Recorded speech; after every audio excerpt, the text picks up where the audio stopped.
पर, मतलब 6000 degree, 5000, 6000 degree Celsius पर जब हम उसको बॉईल करेंगे या गर्म करेंगे बोलेंगे, तो तब वो जो चीज बनती है सॉलिड की, जो जिस फॉर्म में सॉलिड हमारे सामने आएगा 6000 डिग्री पर, डिग्री सेल्सियस पर गर्म होके जिस फॉर्म में सॉलिड रहेगा, उस फॉर्म को हम बोलेंगे प्लाज्मा।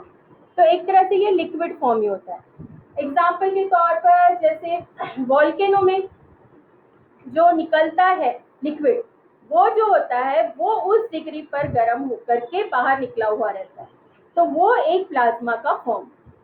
तो ठीक है, तो ये आपको समझ में आया कि सॉलिड आपने पहले देख चुका है, लिक्विड आपको पता है, गैस आपको पता है, प्लाज्मा क्या होता है। ठीक है, तो ये फोर्थ चीज है प्लाज्मा, जो कि हम जिसे हम फ्लूइड कहते हैं। और अब हमें देखो क्या देखना है, mechanical properties of fluid. Solid का अभी नहीं देखना है हमें, अभी हमें देखना है फ्लूइड के लिए। तो ये तीनों को अब हम बोलते हैं फ्लूइड। ये जो तीनों फॉर्म है इनको बोलते हैं फ्लूइड। ठीक है, तो ये आपको अभी समझ में आया कि ये तीनों फॉर्म फ्लूइड है। अब हम देखेंगे एक्चुअली आइडियल फ्लूइड क्या होता है, उसकी प्रॉपर्टीज क्या होगी। ठीक है, तो ये है प्रॉपर्टीज ऑफ फ्लूइड, या फिर हम इसको ये बोल सकते हैं आइडियल फ्लूइड। आइडियल फ्लूइड क्या होगा। ठीक है, देखो आपके जैसे बुक में दिया हुआ है, आप बुक अपने सामने रखो, और वैसे मैं रीड कर रही हूँ, आप बुक में भी देखो कि फर्स्ट पॉइंट दिया हुआ है। पहले तो हम ये देखते हैं कि फ्लूइड क्या होता है। फ्लूइड क्या होता है, जो भी मटेरियल सबसे जो फ्लो हो सकता है। ठीक है, तो जो फ्लो होता है उसी को हम बोलेंगे फ्लूइड। तो फ्लूइड की पहली प्रॉपर्टी है, इट इज इनकम्प्रेसिबल। ठीक है, कंप्रेस और इनकम्प्रेस। ठीक है, कंप्रेस मतलब हम इस तरह से दबाते, जैसे मेरे पास एक ये एक पॉट है। ठीक है, इसको मैंने चारों तरफ से यदि दबाया, ऐसे प्रेस किया, चारों तरफ से मैं इस पे फोर्स अप्लाई कर रही हूँ। अभी मेरे हाथों से इतना फोर्स नहीं लग रहा है, लेकिन यदि मैंने इसको बहुत ज्यादा फोर्स से, हैमर से यदि मैंने इसको बहुत प्रेस किया, तो ये क्या हो जाएगा, क्या होगा, इसका शेप बिगड़ जाएगा। ठीक है, इसका क्या होगा, शेप बिगड़ जाएगा। तो शेप बिगड़ गया मतलब ये कंप्रेस हो गया। ठीक है, कंप्रेस हो गया मतलब क्या हुआ कि हमने जो भी फोर्स अप्लाई किया उसका असर इस पर हुआ है। ठीक है, तो ये हो गया कंप्रेस। अब इनकम्प्रेस क्या होगा कि मैंने इसमें लिक्विड फिल किया। अब ये इसमें नहीं समझ में आएगा लिक्विड का, मैं ये बॉटल में यदि लिक्विड फिल करती हूँ, लिक्विड फिल करके मैं ये बॉटल को यदि ऐसा प्रेस करूंगी, तो क्या होगा इससे, जब मैं इसको प्रेस करूंगी तो लिक्विड कंप्रेस नहीं होगा, बल्कि वो यहाँ से डिस्प्लेस हो जाएगा, कहीं और गिर जाएगा। ठीक है, मतलब बाहर चला जाएगा या वो अपनी प्लेस चेंज कर लेगा। तो इसका मतलब क्या हुआ, लिक्विड का शेप वगैरह चेंज नहीं हुआ है ना, तो वो कंप्रेस नहीं हुआ। क्या हुआ, वो अपनी प्लेस ही चेंज कर दिया उसने। तो इसका मतलब लिक्विड कंप्रेस नहीं होता। यही एग्जांपल यदि मैं गैस के लिए लूँ, तो गैस भी क्या होगी, इसमें फिलअप किया मैंने, गैस को फिल किया और उसके बाद इसको ऐसे प्रेस किया। ठीक है, चारों तरफ से मैंने इसमें फोर्स अप्लाई किया, तो वो गैस का भी शेप वगैरह चेंज नहीं होगा और वो डिस्प्लेस हो जाएगी। तो समझ में आया, कंप्रेस मतलब क्या होता है, शेप वगैरह चेंज हो जाना, या हम फोर्स अप्लाई करते हैं तो उसका शेप चेंज हो गया। तो ये सिर्फ किस चीज में हो सकता है, सॉलिड में, और लिक्विड और गैस में ये चीजें नहीं हो सकती। इसलिए हम कहेंगे कि लिक्विड या सॉलिड या फ्लूइड, शॉर्ट फॉर्म में लिक्विड और गैस को एक साथ हम बोलेंगे फ्लूइड। तो फ्लूइड क्या होगा, इनकम्प्रेसिबल होगा, ये कंप्रेस नहीं हो सकेगा, इनकम्प्रेसिबल होगा। ठीक है, पहली प्रॉपर्टी ये थी, इट्स डेंसिटी इज कांस्टेंट। उसके बाद लिखा हुआ है डेंसिटी कांस्टेंट। डेंसिटी कांस्टेंट का मीनिंग क्या हुआ कि जैसे मैंने यहाँ पर एक गैस ही ले लिया मैंने। ठीक है, गैस कितना है, जैसे मैंने 50 मिलीलीटर इसमें गैस ले लिया। अभी कंटेनर था 100 मिलीलीटर का। ठीक है, इसको तो मैंने ये बंद कर दिया, तो ये जो पूरी गैस है ना ये पूरे में फैल जाएगी। ठीक है, पूरे में फैल जाएगी और सब साइड बिल्कुल सेम डेंसिटी से फैलेगी। मतलब यहाँ पर यदि हम इतने एरिया में देखें तो उतने ही मॉलिक्यूल्स होंगे गैस के, और उतना ही सेम एरिया यहाँ देखें तो उतने ही मॉलिक्यूल्स होंगे गैस के। मतलब पूरे कंटेनर में एक तरह से पूरी तरह से स्प्रेड हो जाएगी वो गैस। अब मैं ये 50 ml की मैंने एक बड़े और कंटेनर में, जिसका की वॉल्यूम होगा 200 या 2000 मिलीलीटर क्यूब, इतना वॉल्यूम है, ये भी क्यूब होना चाहिए। ठीक है, इतना वॉल्यूम है। तो इसमें जब मैंने किया तो वो पूरी गैस अब और फैल जाएगी। ठीक है, लेकिन यदि मैं पर्टिकुलर ऐसे एरिया की बात करूं तो सब जगह जब मैं देखूंगी तो सेम मॉलिक्यूल्स होंगे गैस। इसका मतलब इस पूरे में स्प्रेड होकर के गैस इसमें भी कांस्टेंट डेंसिटी देंगी और इसमें भी कांस्टेंट डेंसिटी देंगी। तो और वैसे ही हम वाटर की भी बात कर सकते हैं। ठीक है, तो इस तरह से क्या होगा कि जो फ्लूइड है उसकी डेंसिटी कैसी रहेगी, कांस्टेंट रहेगी।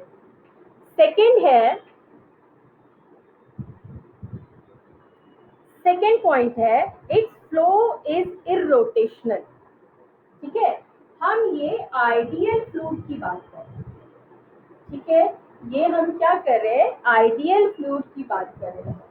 आइडियल फ्लूइड कैसी होना चाहिए, बस स्ट्रीम लाइन फ्लूइड, ऐसा स्लोली स्लोली जो मूव हो रहा है। जैसे कि एग्जांपल के लिए, जैसे रिवर, समर में समर में रिवर में क्या होता है, बहुत कम पानी होता है। आप लोगों ने कभी गए होंगे तो देखा होगा कि बस बहुत जमीन दिखती है और थोड़ा सा उसके ऊपर ही पानी होता है। तो जब वो फ्लो होता है तो कभी कभी हमें दिखता है फ्लो हो रहा है और कभी दिखता है नहीं, शांत है, ऐसा ही है। मतलब इस तरह से फ्लो वाटर का, कि जो हमें फ्लो होते ना दिखे, ऐसा लगे कि शांत है पर हो रहा है फ्लो, तो इसको हम बोलते हैं स्ट्रीम लाइन फ्लो। ठीक है, उसको क्या बोलेंगे, स्ट्रीम लाइन फ्लो। और एक दूसरा होता है टर्बुलेंट टर्बुलेंट फ्लो। मतलब वाटर फ्लो के दो टाइप है, वाटर या लिक्विड फ्लो के दो टाइप है, स्ट्रीम लाइन फ्लो और टर्बुलेंट। तो टर्बुलेंट फ्लो क्या होता है, स्ट्रीम लाइन फ्लो का अपोजिट हो जाएगा टर्बुलेंट फ्लो। मतलब बहुत जोरों से, जैसे फ्लड आता है तो कोई कुछ नहीं देखता, वाटर जिस साइड उसे रास्ता मिलता है उस साइड जाता है और भयंकर वेलोसिटी में उसका मूवमेंट होता है। ठीक है, तो वो जो वेलोसिटी जिसमें कि कांस्टेंट वेलोसिटी भी कांस्टेंट नहीं रहती है या हम मेजर नहीं कर पाते हैं। ठीक है, इस तरह की वेलोसिटी से यदि फ्लो हो रहा है कोई लिक्विड या हम बोले वाटर, तो उसको हम बोलेंगे टर्बुलेंट फ्लो। और स्ट्रीम लाइन मतलब बिल्कुल ऐसा स्मूथली फ्लो हो रहा है। ठीक है, तो वो होगा स्ट्रीम लाइन फ्लो। तो सेकेंड पॉइंट क्या बोल रहा है, इट्स फ्लो इज इरोटेशनल। अभी हमने पहले रोटेशनल मोशन पढ़ा है। ठीक है, मतलब ये एक्सिस के अराउंड यदि कोई मूवमेंट होता है तो उसको हम रोटेशनल मोशन बोलते हैं। अब ये बोल रहा है कि जो आइडियल लिक्विड है या आइडियल फ्लूइड है वो इरोटेशनल होना चाहिए। इरोटेशनल होता है। ठीक है, तो इरोटेशनल का मतलब क्या है कि लिक्विड ऐसा मूव नहीं करेगा। तुम देखोगे फ्लड वगैरह में क्या होता है कि कहीं यदि गड्ढा है और यदि बहुत ज्यादा वाटर है तो क्या होता है, वो गड्ढे के आसपास ऐसे ऐसे घूमता है वाटर। ठीक है, ऐसे राउंड में घूमता है, राउंड में घूम रहा है, मतलब वो एक एक्सिस के आसपास घूम रहा है वाटर, तो उसको बोलेंगे हम वाटर रोटेट कर रहा है। जैसे तुमने सुना होगा तूफान वगैरह आता है, ठीक है ना, तो उसमें क्या बोलते हैं, टॉर्नेडो वगैरह आता है, तो उसमें क्या होता है कि ऐसा ऐसे ऐसे घूमता है वाटर। ठीक है, वैसे ही आ, हवा वगैरह चलती है तो उसमें आप देखते हो बहुत ज्यादा तूफान आता है, तो उसमें क्या होता है, वो हवा, वो जो पत्ते वगैरह जो भी पार्टिकल्स हमारे सामने दिखते हैं वैसे राउंड राउंड में घूमते हुए दिखते हैं। तो वो जो हवा है वो भी फ्लूइड ही है। तो जिस तरह से वो बहुत तूफान में या बहुत ज्यादा वेलोसिटी से कुछ विंड आती है, तब वो जो मोशन होता है विंड का, तो वो होता है रोटेशनल। ठीक है, मतलब यदि कोई वाटर ऐसे ऐसे ऐसे रोटेट हो रहा है एक्सिस के अराउंड तो वो होगा रोटेशनल। पर आइडियल फ्लूइड क्या होता है, जो स्ट्रीमलाइन फ्लो करता है, बहुत स्लोली मूव करता है, वो क्या होगा, वो आइडियल फ्लूइड है। तो उसमें क्या होगा, वो इरोटेशनल होगा, मतलब वो कहीं रोटेट नहीं करेगा। तो इरोटेशनल समझने के लिए पहले रोटेशनल समझना जरूरी है। वैसे ही इनकम्प्रेसिबल समझने के लिए हमको पहले कंप्रेस समझना जरूरी था। वैसे ही इरोटेशनल समझने के लिए ये जरूरी था कि रोटेशन कैसे करेगा फ्लूइड। ठीक है, आपको अभी ये समझ में आया, इरोटेशनल होना चाहिए। It's flow is smooth, irrotational होगा इसका मतलब इसका फ्लो कैसा होगा, स्मूथ। ये जो मैंने बताया आपको स्ट्रीमलाइन फ्लो कि कैसे होगा, बस ऐसा स्मूथ। आप समर में जो रिवर में जो स्ट्रीम चलती, वाटर स्ट्रीम, बस उसको इमेजिन करके आप इसकी प्रॉपर्टीज लिख सकते हैं। ठीक है, तो ये होगा flow is smooth, there are no turbulence in the flow. Turbulence भी समझाया, जब स्ट्रीम लाइन है तो टर्बुलेंट नहीं होगा, है ना, तो इसलिए टर्बुलेंट समझाया कि बाद में वर्ड टर्बुलेंस आया। ठीक है, तो ये फ्लो यदि स्ट्रीम लाइन है तो टर्बुलेंस नहीं होगा, ये दूसरी प्रॉपर्टी है। Third, it is non viscous. उसके लिए अब फिर से हम विस्कोस पहले समझेंगे कि विस्कोसिटी क्या है। ठीक है, ये लेयर्स है वाटर की, फ्लूइड की, ये जो लेयर्स है। ठीक है, आपने ये सुना होगा कि समुद्र जितना गहरा होता है उतना शांत होता है।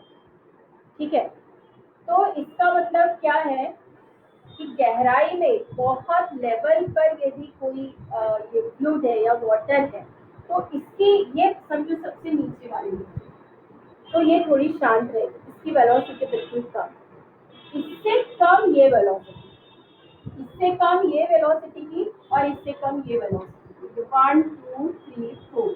मतलब हम क्या कह सकते हैं, 4 की velocity is greater than 3 is greater than 2 is greater than 1। तो 1 की वेलोसिटी बहुत कम होती है। अब ये क्या बोलती है पता है, ये फर्स्ट वाली बोलती है कि मैं आराम कर रही हूँ, तो सेकंड वाली को बोलती है तू भी आराम कर। ठीक है, मतलब ये क्या करती है, सेकंड वाली रो को रोकती है। सेकंड वाली बोलती है मैं जितना धीरे चल रही हूँ, थर्ड वाली को बोलती है तू भी उतना धीरे चल। मतलब इसको भी कहती है कि तू भी धीरे चल, मतलब ये इसको रोक रही है, ये इसको रोक रही है, ये इसको रोक रही है। मतलब रोकने के लिए हमें क्या करना पड़ेगा, अपोजिट फोर्स लगाना पड़ेगा। और यदि यही फोर्स हम सॉलिड में कहते हैं, सॉलिड में भी ये फोर्स होता है, जब मूव होता है एक लेयर पर दूसरी लेयर मूव होगी सॉलिड की, जो हमने फ्रिक्शन में पढ़ा है, तो वहां पर जब हम ये फोर्स की बात करते हैं तो हम उसको बोलते हैं फोर्स ऑफ फ्रिक्शन। ठीक है, अब यही जो फोर्स ऑफ फ्रिक्शन है, ये लिक्विड में भी होता है, लिक्विड में बोलो, गैस में बोलो, सभी में होता है ये, मतलब फ्लूइड में होता है। तो ये जो फोर्स ऑफ फ्रिक्शन है वो फ्लूइड में, इसे हम बोलते हैं विस्कोस फोर्स, और इसी प्रॉपर्टी को बोलते हैं विस्कोसिटी ऑफ फ्लूइड। ठीक है, तो ये जब होगा, ठीक है, ये चीज समझ में आई, तो थर्ड पॉइंट समझ में आएगा कि जो आइडियल फ्लूइड है वो कैसा होना चाहिए, नॉन विस्कोस होना चाहिए। There is no internal friction in the flow. Non viscous का मतलब क्या होना चाहिए, यहाँ पर कोई एक दूसरे को रोकने वाला नहीं चाहिए। मतलब बहुत सभी सारी ही लेयर यदि सेम वेलोसिटी से चलेगी तो क्यों कोई एक दूसरे को रोकेगा, वो भी उसी की जैसी चल रही है, ये लेयर भी इसके जैसी चल रही है, ये भी लेयर भी इसकी जैसी चल रही है, तो कोई एक दूसरे को रोकेगा नहीं, नहीं रोकेगा। इसका मतलब यहाँ कोई विस्कोसिटी नहीं है, विस्कोस फोर्स नहीं है। इससे ये बोल रहा है कि there is no viscous force and no internal friction in the flow, the fluid has no viscosity. ठीक है, इसका मतलब फ्लो, इस जो फ्लूइड है, जो भी फ्लूइड है उसकी कोई विस्कोसिटी नहीं है। और ये विस्कोसिटी का और भी डिटेल में आगे और है हमें, तो उसमें और हम देख लेंगे कि विस्कोसिटी क्या है। It's flow is steady, its velocity at each point is constant in time. Fourth वाले का मीनिंग क्या है, जब ये फ्लो हो रहा है ये लिक्विड, ठीक है, वेलोसिटी कांस्टेंट, स्टडी का भी मतलब यही है, the rate of velocity same, और बाद में वही पॉइंट लिखा है कि वेलोसिटी कांस्टेंट रहेगी विद टाइम।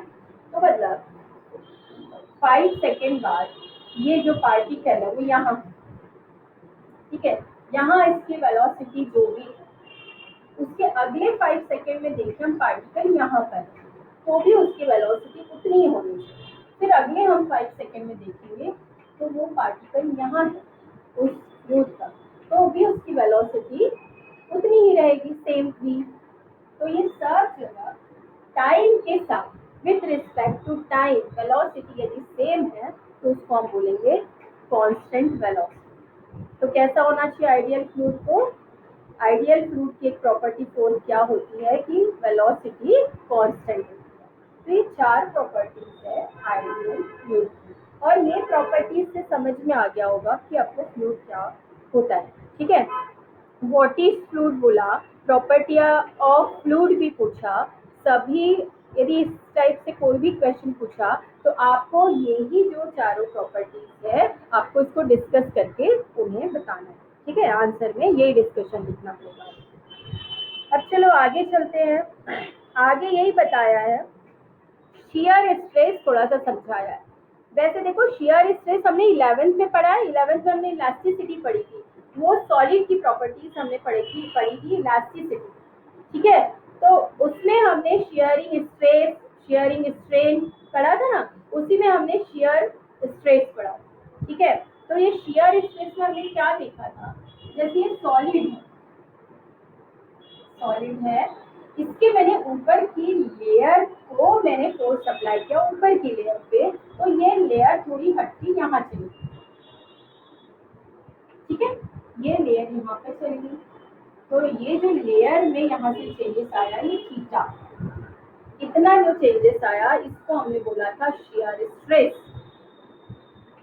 ठीक है। तो ये सिर्फ आपको याद दिलाया है, और इसको हम टेंजेंशियल स्ट्रेस भी बोल सकते हैं।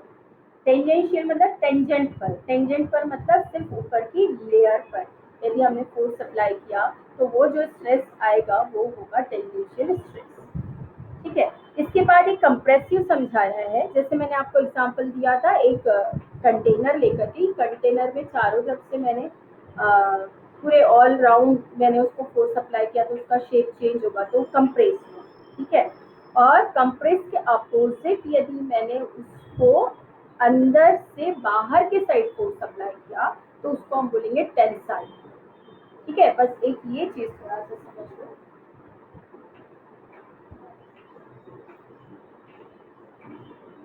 ये कंटेनर है, मैं इसको बहुत ज्यादा शेप में नहीं बना रही हूँ, ये समझिए, ठीक है। अब मैंने इसको इस डायरेक्शन से, इस डायरेक्शन से, इस डायरेक्शन से, चारों डायरेक्शन से मैंने फोर्स अप्लाई किया, एफ, ये एफ, ये एफ, देख रहे हो फोर्स का डायरेक्शन कैसा है, पूरा अंदर के साइड है, तो ये हो गया कंप्रेस। अब इसी को मैंने क्या किया है,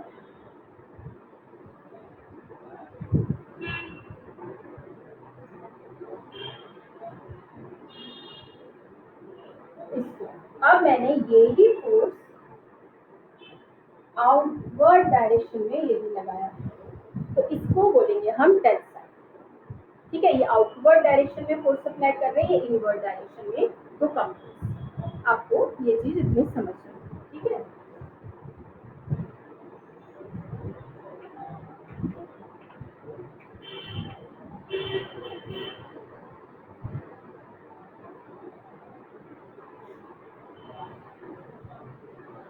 अब है,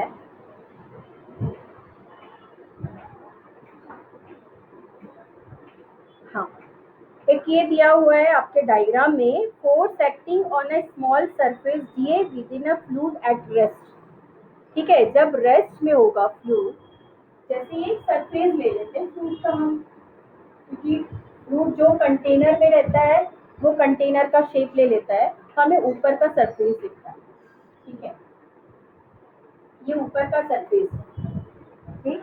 इसमें हमने ऐसे यदि फोर्स अप्लाई करते हैं डी एफ, ठीक है, कंप्रेस करने के लिए, तो ये जो लिक्विड है उसके अपोजिट डायरेक्शन में एक फोर्स लगाएगा, वो भी कैसा होगा, सेम df। तो ये बताया है force acting on a small surface df with in a fluid at rest. ठीक है, तो ये इसमें इतना ही समझ। अब ये इसके पहले जो हमने प्रॉपर्टीज देखी थी वो कैसी थी, आइडियल फ्लूइड। ठीक है, अब एक्चुअली जो फ्लूइड होता है उसकी क्या प्रॉपर्टीज होती, they do not, properties of fluids यहाँ लिखा है, they do not oppose deformation, they get permanently deformed. अब ये तो आपको पता है, ये कंटेनर है, इसमें यदि मैंने कोई फ्लूइड रखा है, मतलब वाटर देखिए, वाटर रखते हैं इसमें, तो इसका अपना कोई शेप है क्या वाटर का, नहीं। जिस कंटेनर में रखा वो कंटेनर का शेप ले लिया, इसी वाटर को मैंने एक बॉटल में रखा, अब यही वाटर का शेप क्या हो जाएगा, ये शेप हो जाएगा, सिलेंड्रिकल हो जाएगा। मतलब वाटर का अपना कोई शेप नहीं होता। सेम हम गैस के लिए भी बोल सकते हैं, गैस का भी अपना कोई शेप नहीं होगा, जिस कंटेनर में रखेंगे उस कंटेनर के जैसी हो जाएगी वो। तो ये है कि they do not oppose deformation, they get permanently deform. They have ability to flow, उनके पास कौन सी एबिलिटी है, फ्लो की। वो तो फ्लूइड की डेफिनेशन है कि जो फ्लूइड एबिलिटी रखता है फ्लो होने की, वो इसीलिए बोलते हैं fluid. They have ability to take the shape of the container, वही प्रॉपर्टीज हो गई कि वो क्या होता है, शेप, जिस कंटेनर में हम रखते हैं उस कंटेनर का शेप लेने की एबिलिटी रखता है, या वो शेप ले लेता है। तो ये हो गया फ्लूइड। ठीक है, अभी आप बताओ, यहाँ तक हमने फ्लूइड देख लिया है। अभी ये जो सारी चीजें ये आप सबको समझ में आई या कुछ प्रॉब्लम है, सब क्लियर दिखाई दे रहा है आप लोगों को? आप चैट बॉक्स में लिखिए प्लीज, या कोई भी एक लड़की आप मुझे बताइए। Yes ma'am. क्लियर हुआ ये सारी चीजें? यस मैम, समझा सर। सब समझा ना, चलो ठीक है, ओके बेटा। चलो अब आगे चलते हैं, फ्लूइड्स एट रेस्ट। ठीक है, अब ये जो फ्लूइड है, अब हम इसका रेस्ट पोजीशन देखते हैं, फ्लूइड एट रेस्ट। ठीक है, मतलब वाटर है, मैंने किसी कंटेनर में रख दिया है तो वैसे ही रहेगा। अभी मैंने आपको स्ट्रीमलाइन फ्लो बताया था, मतलब कैसा बोलेंगे हम, fluid in motion, water in motion. ठीक है, अभी हम ये रेस्ट की बात करते हैं। अब यदि फ्लूइड रेस्ट में है ना, तो इसको एक और वर्ड बोलते हैं हाइड्रोस्टैटिक। ये पूरी फिजिक्स की ब्रांच है, हाइड्रोस्टैटिक्स।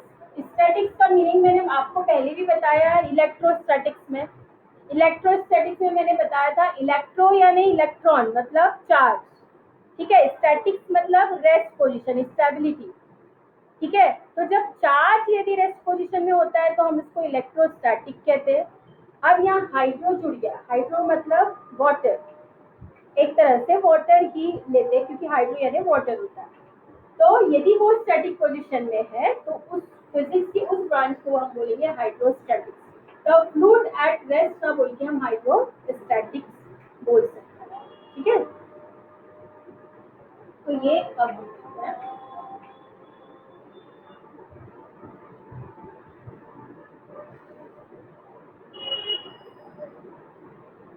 अब यहाँ पर कुछ चीजें आती है, तो उसमें एक है प्रेशर। जैसे कि ये कंटेनर है, इसमें ये वाटर फिल किया हुआ है, वाटर है, यहाँ पे वाटर है, मतलब इसके हर मॉलिक्यूल रैंडम मोशन में है, और इनके बीच में इंटर मॉलिक्यूलर फोर्स भी है। ठीक है, जब फोर्स भी है, ये किसी एरिया में भी है, तो फिर ये प्रेशर भी एक्सर्ट करेंगे। ठीक है, तो अब प्रेशर भी हमें आगे स्टडी करना पड़ेगा प्रेशर की, इसलिए हम यहाँ देखेंगे कि प्रेशर क्या है।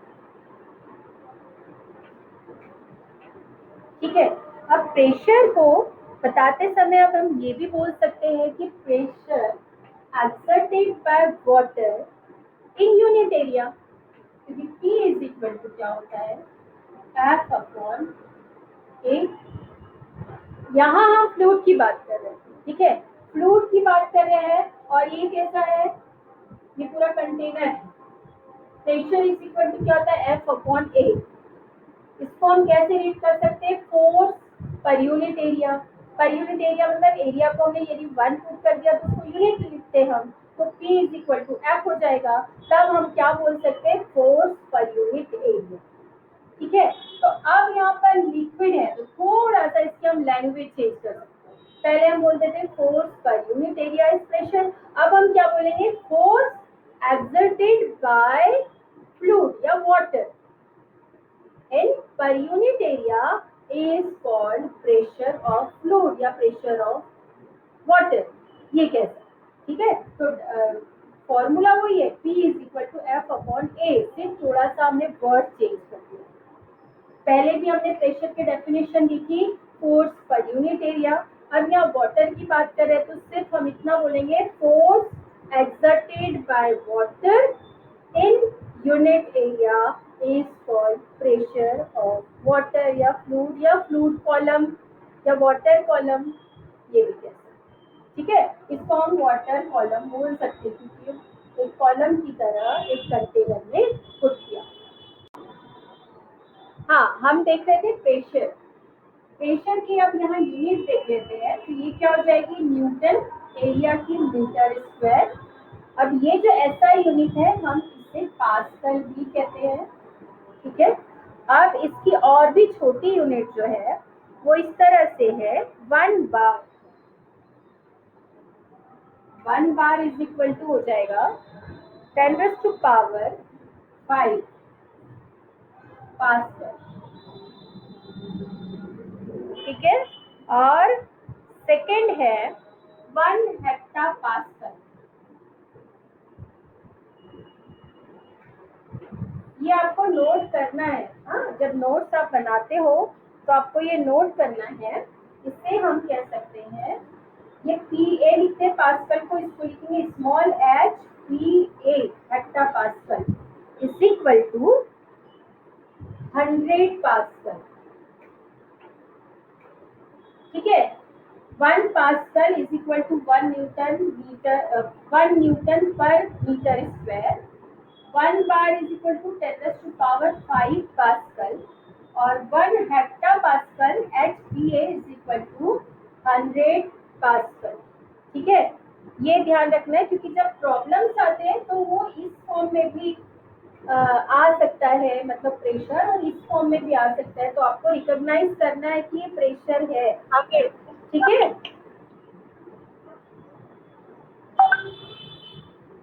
और ये वाटर लेवल, ठीक है, इसके ये जो वाटर है इस लेवल तक फिल किया हुआ है और यहाँ पे हम एक कोई सॉलिड सिलेंडर टाइप इस वाटर के अंदर ले रहे हैं, ठीक है। अब हम ये चेक करेंगे कि ये जो वाटर से इस जो कंटेनर में है कितना प्रेशर एक्सर्ट हो रहा है, या हम ये कह सकते हैं कि फोर्स इस सॉलिड पर कितना फोर्स या प्रेशर एक्सर्ट कर रहा है, ये फाइंड करेंगे। तो इसको हम बोलेंगे pressure due to liquid column, pressure due to liquid column.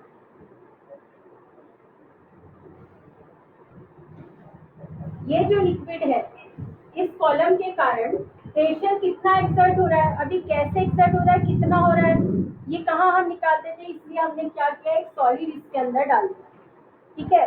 अब उस सॉलिड पर कितना फोर्स एक्सर्ट हो रहा है या प्रेशर एक्सर्ट हो रहा है, ये लिक्विड के थ्रू हम ये फाइंड करेंगे, ठीक। तो अब हम आगे देखते हैं। मैम आवाज नहीं आ रही, आवाज नहीं आ रही है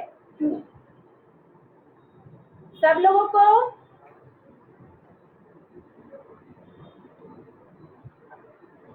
मैम आ रही है, क्लियर आवाज है। हाँ, जिसको बेटा जिसको नहीं आ रही ना वो अपना नेट कनेक्शन मैम फिर उनका इशू, हाँ, उनका प्रॉब्लम होगा, नेट कनेक्शन मैम चेक फिर करो। उनका नेट इशू होगा जिनको नहीं दिख रही है। हाँ, चलो आगे बढ़ते हैं, हम थोड़ा सा आगे देखते हैं। मैम क्लियर है, हमको क्लियर है। हाँ, हम ये जो कॉलम ये जो लिया है सॉलिड, इसकी हाइट देखते हैं हम h, इसकी हाइट हम ले लेते हैं h, और इसका ये क्रॉस सेक्शनल एरिया ये ले लेते हैं a। ठीक है, तो प्रेशर इज इक्वल टू होता है F अपॉन A। ठीक है, अब F ये इसका यदि मास हमने लिया m, तो इसका वेट डाउनवर्ड वर्क करेगा, ये होगा mg। मतलब ये वाटर पर mg फोर्स लगाएगा, अपना वेट जितना फोर्स लगाएगा उतना ही वाटर इसको उतना ही ऊपर रखने के लिए इसके वेट के बराबर फोर्स अप्लाई करेगा, तभी ये यहाँ पर बीच में टिक पाएगा। ये बात आपको समझ में आती है ना? बैलेंस करने के लिए हमको सेम फोर्स चाहिए होता है और अपोजिट डायरेक्शन में चाहिए होता है। जब इसका वेट इस डायरेक्शन में वर्क कर रहा है, इसका मतलब क्या है कि ये जो लिक्विड का फोर्स है इस वेट के अपोजिट डायरेक्शन में उतना ही फोर्स अप्लाई करेगा, तभी तो ये बैलेंसिंग पोजीशन में होगा। ठीक है, तो हम यहाँ पे ये लिख सकते हैं F is equal to mg, तो P is equal to mg upon A। अब क्या होता है density, density is equal to क्या होगा, मास अपॉन वॉल्यूम। तो mass m is equal to density into volume. अब डेंसिटी क्या है, इस लिक्विड की हम ले लेते हैं रो, वॉल्यूम क्या हो जाएगा, वॉल्यूम हो जाएगा इसका जो एरिया है cross section area A into ये हाइट h, तो ये हो जाएगा A इंटू h।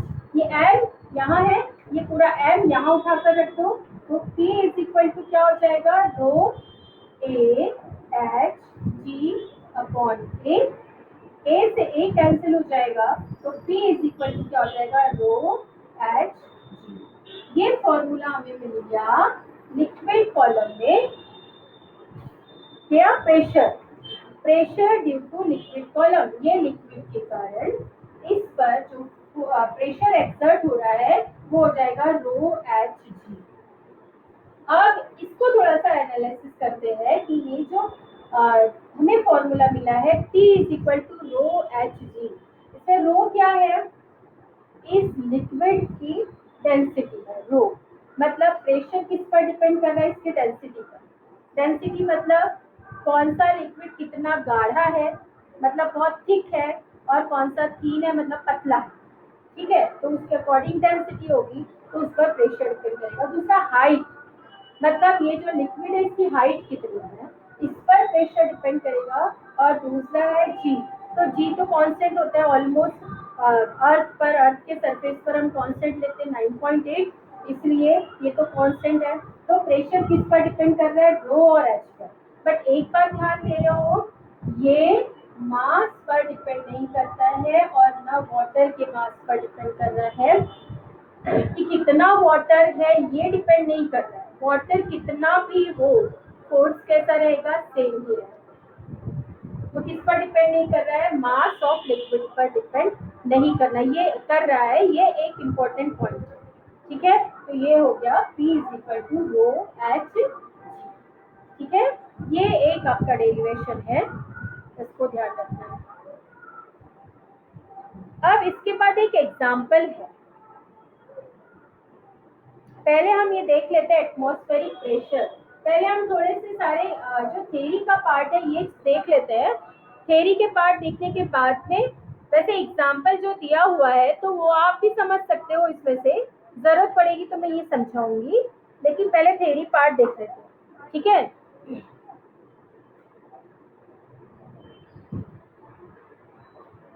ये तो हमने देखा pressure due to liquid column. अब हम देखते हैं एटमॉस्फेरिक प्रेशर।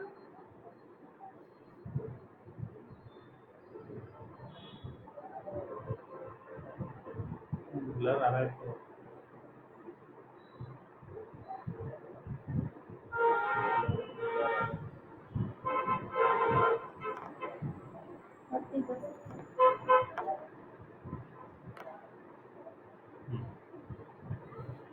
एटमॉस्फेरिक प्रेशर, वैसे तो हम वेल नोन है atmospheric pressure word, generally use करते हैं, लेकिन एक्चुअली ये होता क्या है, ठीक है। एटमॉस्फेरिक प्रेशर मतलब एटमॉस्फेयर पहले समझना होगा कि एटमॉस्फेयर क्या है हमारे सराउंडिंग में, या हम ये बोल सकते हैं हमारा जो भी सराउंडिंग है, ठीक है, अबव द अर्थ, उसको हम बोलते हैं एटमॉस्फेयर, अबव द अर्थ, ठीक है। लगभग ये 8 किलोमीटर अब तक है, अर्थ सरफेस से 8 किलोमीटर ऊपर तक, 8 मतलब 8 किलोमीटर ऊपर तक जो है वो एटमॉस्फेयर, ठीक है। अब ये एटमॉस्फेयर में एक्चुअली क्या है, गैसेस। अब गैसेस में भी मॉलिक्यूल है, क्योंकि हम फ्लूइड पढ़ रहे हैं, फ्लूइड में हमने गैस भी पढ़ा है, ठीक है। तो गैस में भी ये सारे मॉलिक्यूल्स हैं, ऐसे ये मॉलिक्यूल्स हैं। अब ये सब मॉलिक्यूल्स ही अपने लेवल पर फोर्स एक्सर्ट करेंगे, ठीक है। ये भी अपने लेवल पर फोर्स एक्सर्ट करेंगे डाउनवर्ड डायरेक्शन में, ठीक है। अब ये सारे जब फोर्स एक्सर्ट करते हैं और ये सारे फोर्स के कारण जो प्रेशर एक्सर्ट होता है उसे हम बोलेंगे एटमॉस्फेरिक प्रेशर। तो अब आप ये देखोगे कि एटमॉस्फेरिक प्रेशर होने के लिए क्या होना जरूरी है, मॉलिक्यूल्स, ठीक है। लेकिन जहाँ ये मॉलिक्यूल्स नहीं है, मतलब जहाँ गैसेज ही नहीं है, अब गैसेज ही नहीं है मतलब प्रेशर ही नहीं, तो प्रेशर लेस जो भी स्पेस बोलेंगे हम, उसको हम बोलेंगे वैक्यूम। इसे क्या बोलेंगे हम, वैक्यूम। मतलब क्या बोलेंगे, no pressure, there is no pressure, that means it is vacuum, ठीक है। मतलब जहाँ ना कोई मॉलिक्यूल है, ना कोई मटेरियल है, ना कोई मैटर है, ना कोई सब्सटेंस, कुछ नहीं, उस जगह को हम बोलते हैं वैक्यूम। और जहाँ गैस मॉलिक्यूल्स है या एटमॉस्फेयर में जो भी मॉलिक्यूल्स है, उसके कारण जो भी प्रेशर एक्सर्ट हो रहा है, उनके अपने फोर्स अप्लाई करने के कारण या फोर्स एक्सर्ट करने के कारण जो प्रेशर पूरे एटमॉस्फेयर में जो प्रेशर एक्सर्ट हो रहा है उसे हम बोलेंगे एटमॉस्फेरिक प्रेशर, ठीक है। ये होता है एटमॉस्फेरिक प्रेशर। तो जब देखो, अब मैंने स्टार्टिंग में आपको पढ़ाया पहले फ्लूइड, ठीक है, प्रॉपर्टीज ऑफ आइडियल फ्लूइड, एक ये नोट्स बनाओगे आप। सेकंड आप लिखोगे कि properties of fluid, ideal fluid नहीं, रेगुलर फ्लूइड आप कह सकते हो, उनकी जो प्रॉपर्टीज होगी वो जो 3 प्रॉपर्टीज है, पहले वो एक तो आइडियल फ्लूइड की प्रॉपर्टीज लिखोगे, वो नोट्स हो जाएगा आपका, ठीक है। सेकेंड आप लिखोगे फ्लूइड की प्रॉपर्टीज, जो 3 पॉइंट है आपको वो बनाना है, ये एक नोट्स हो जाएगा, या क्वेश्चन समझ लो जो असाइनमेंट में देती थी, ठीक है। इसके बाद आप डेफिनेशन के साथ, डेफिनेशन प्रेशर की, लेकिन प्रेशर की डेफिनेशन सिर्फ F/A नहीं लिखना, उसमें आपको फ्लूइड देना है, या फ्लूइड का वर्ड आना चाहिए, वाटर बोलो, गैस बोलो, जो भी है वो वर्ड आना चाहिए, ऐसी डेफिनेशन अपने को प्रेशर की देना है।